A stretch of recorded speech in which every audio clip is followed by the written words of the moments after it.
On souhaite trouver dans cet exercice toutes les fonctions définies sur R à valeur dans R, continues, et vérifiant quel que soit x appartenant à R, f de x va être égal à f de x sur 2 plus 1. Alors pour cet exercice, je vais vous proposer deux méthodes qui sont évidemment très semblables, c'est juste qu'on ne va pas formuler les choses de la même façon. Donc on va commencer par une première méthode. Alors comme l'objectif c'est de trouver toutes les fonctions qui vérifient cette propriété, je vais me donner une fonction qui vérifie cette propriété, donc on se donne une fonction f qui vérifie cela, et l'objectif ça va être de calculer f de x. Donc on se lance dans un raisonnement par analyse synthèse. Donc ce que je vais faire, c'est que je vais fixer x un nombre réel, et je vais regarder ce que me donne cette relation. Alors ce qu'elle me donne cette relation, c'est que f de x est égal à d'autres images de la fonction f. C'est égal à f de x sur 2 plus 1. Et on voit tout de suite qu'on peut réutiliser cette relation-là en remplaçant petit x par x sur 2 plus 1. On réapplique la relation de l'énoncé. Donc ça va me donner que f de ceci va être égal à f de ce nombre sur 2. Donc quand vous divisez ce nombre par 2, vous récupérez x sur 4 plus 1 demi, plus 1. Donc là, j'ai réutilisé cette relation en remplaçant x par x sur 2 plus 1. Ben, le truc, c'est que je peux continuer.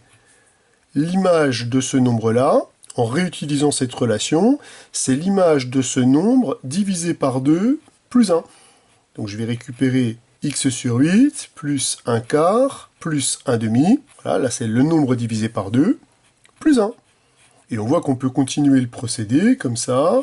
C'est égal à l'image de ce nombre divisé par 2 plus 1. Donc on voit qu'en continuant le procédé, une récurrence nous permettrait de montrer que ceci est égal à f de x sur 2 puissance n, plus 1 sur 2 à la puissance n-1, plus 1 sur 2 à la puissance n-2. Ici, on récupère la somme des termes d'une suite géométrique de raison 1/2 et de premier terme 1. Donc, moralité, on va s'intéresser à cette égalité-là, avec comme objectif de faire tendre n, évidemment, vers plus l'infini. Mais avant de faire tendre n vers plus l'infini, je vais déjà exprimer ce terme-là sous une forme plus simple. Je vais donc calculer la somme géométrique. Donc là, le x sur 2 puissance n, je n'y touche pas. Et là, comme on a affaire à une somme géométrique de raison 1/2, donc qui est différente de 1, on peut appliquer la somme géométrique. Ça va me faire 1 moins 1 sur 2 à la puissance n, le tout divisé par 1 moins 1 sur 2, que je peux une nouvelle fois transformer. J'ai envie de dire une dernière fois transformé. Comme le dénominateur est égal à 1/2, ben on va multiplier le numérateur par 2, donc ça va nous faire 2 moins 1 sur 2 à la puissance n-1. Alors, si je fais un bilan du procédé itératif qu'on a utilisé ici, on vient donc de démontrer que pour ce x fixé, on a obtenu que quel que soit n appartenant à n, f de x va être égal à f de x sur 2 à la puissance n plus 2 moins 1 sur 2 à la puissance n-1. Voilà ce que j'ai obtenu. Et cette égalité, elle est valable pour tout entier naturel.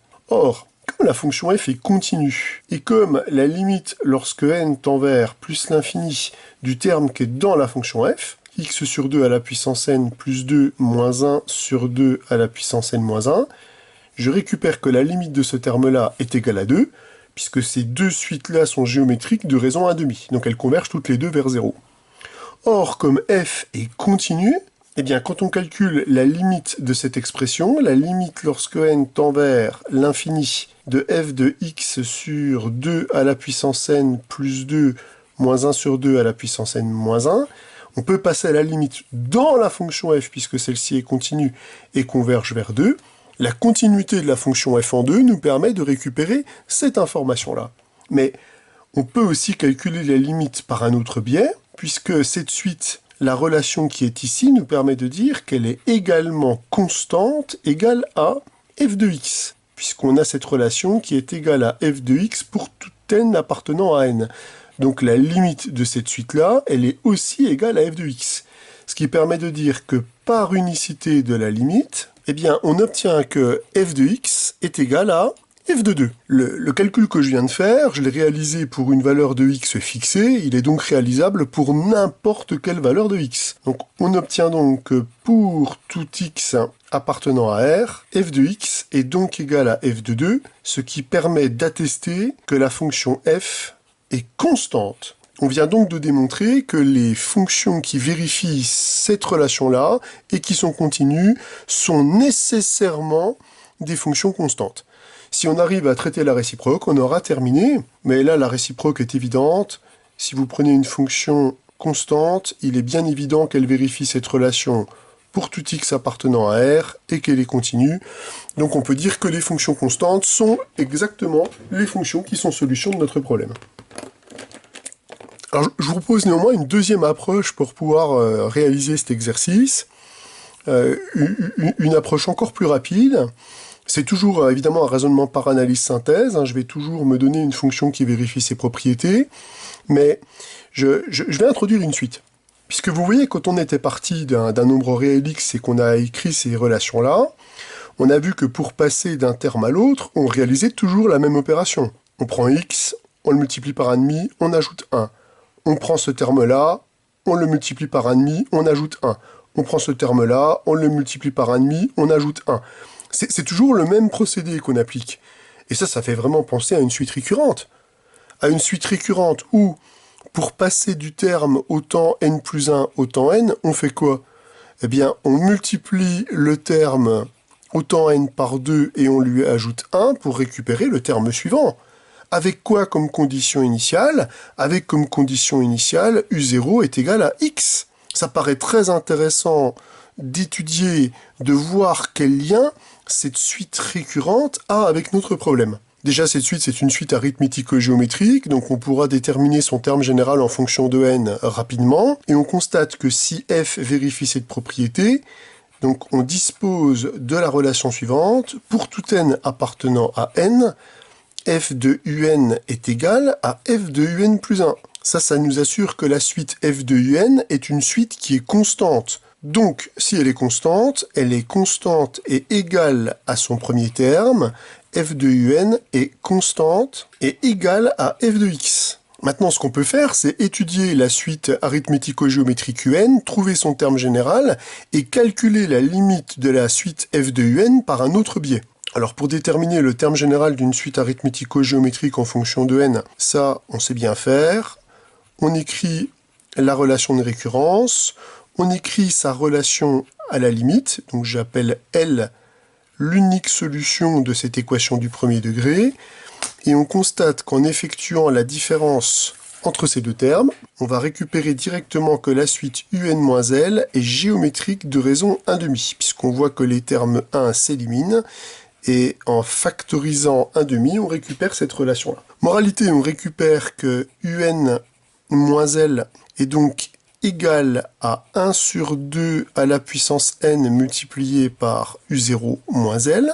On vient donc de récupérer que un va donc être égal à L plus 1 sur 2 à la puissance n multiplié par u0 moins L. Donc en fait, ce qu'on récupère ici, après avoir calculé L, c'est que un va être égal à 2 plus 1 sur 2 à la puissance n multiplié par x moins 2.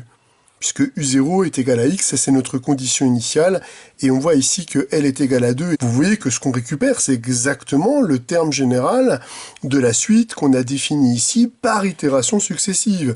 Donc c'est bien la même méthode, sauf qu'au lieu de faire des itérations successives comme ici, on définit directement une suite récurrente, on peut récupérer directement le terme général de la suite un, et ça évite d'avoir à démontrer cette relation-là par récurrence, et surtout ça nous arrive de deviner quelle va être l'expression qu'on récupère ici en fonction de n. Donc cette méthode, évidemment, elle est beaucoup plus intéressante, et on conclut exactement de la même manière. Ici, j'ai une suite un qui converge vers 2, ma suite f de un est constante égale à f de x, elle converge vers f de x, mais comme un converge vers 2, elle converge aussi vers f de 2 par continuité de f, et on conclut exactement de la même façon que dans la première méthode. Alors en fait, si on prend un petit peu de hauteur, l'équation qu'on a au départ, on aurait pu l'écrire f va être égal à f rond phi, où la fonction phi ici est une fonction affine, c'est la fonction qui a x associe x sur 2 plus 1. Et en fait, ce qu'on a réalisé ici, c'est qu'on a itéré cette relation. On a simplement dit, si f est égal à f rond phi, alors elle est aussi égale à f rond phi, donc f rond phi carré, f rond phi, f rond phi cube, et on a itéré le procédé. Et quand on itère ce procédé, ce qu'on obtient, c'est une suite récurrente. Une suite récurrente pour la fonction phi. Donc, comme ici est affine, une suite arithmético-géométrique. Donc, on voit qu'avec cette idée-là, on peut généraliser cet exercice à plein d'autres fonctions phi. On pourrait trouver les fonctions qui vérifient f de x est égal à f de sinus x et qui sont continues sur R. D'ailleurs, je vous invite à faire cet exercice. Et vous verrez, on pourra le traiter exactement de la même façon. À la différence près, c'est que la suite qu'on aurait à étudier, ça serait un plus 1 est égal à sinus un plutôt qu'une suite arithmético-géométrique. Donc là, il faut bien voir que derrière, il y a un procédé plus général. Ça nous permet de résoudre beaucoup d'exercices de ce type.